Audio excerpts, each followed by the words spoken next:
All right, you're good to go. Okay. I did Stark 1 and 2 legislation.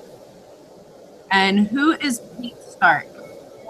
Pete Stark is actually Fortney Hillman Stark Jr. He was born November 11th, 1931. He was the Democratic congressional representative for California in 3 different districts from 1973 to 2012. He has been part of almost every piece of health legislation that has been enacted. The Stark laws, the first 2 are known as the Omnibus Budget Reconciliation Act of 1989. That was the first one, which was on referrals for clinical lab services under the Medicare program, which became effective January 1st of 1992. And then the second one is also known as the same act, but it's from 1993, where it expanded its restrictions not just from the Medicare programs to Medicaid as well. And then there's actually a third Stark law that started on September 5th of 2007, where the Center for Medicare and Medicaid Services completed the long-awaited third and final installment in its rulemaking process under the federal physician self-referral prohibition, commonly known as the Stark Law. The new final rule, referred to as Phase 3, responds to public comments regarding Phase 2 final rule, with comment period published on March 26th of 04, and addresses the entire Stark Law as in Phases 1 and 2.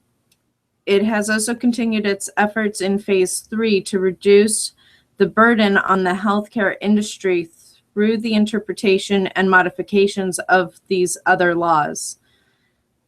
This will become effective, well, it has become effective since December 4th of 2007.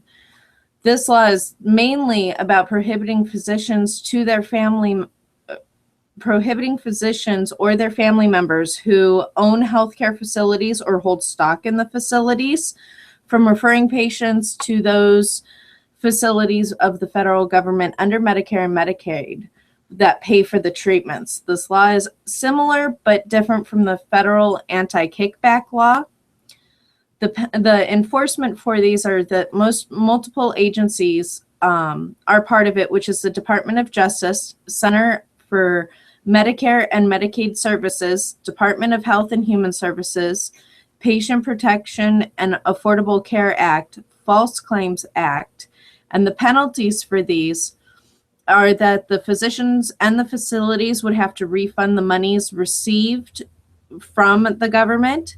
There are civil penalties up to $15,000 for each service that was violated under the Stark Law, and they can be fined up to 3 times the amount that they received as payment from Medicare and Medicaid.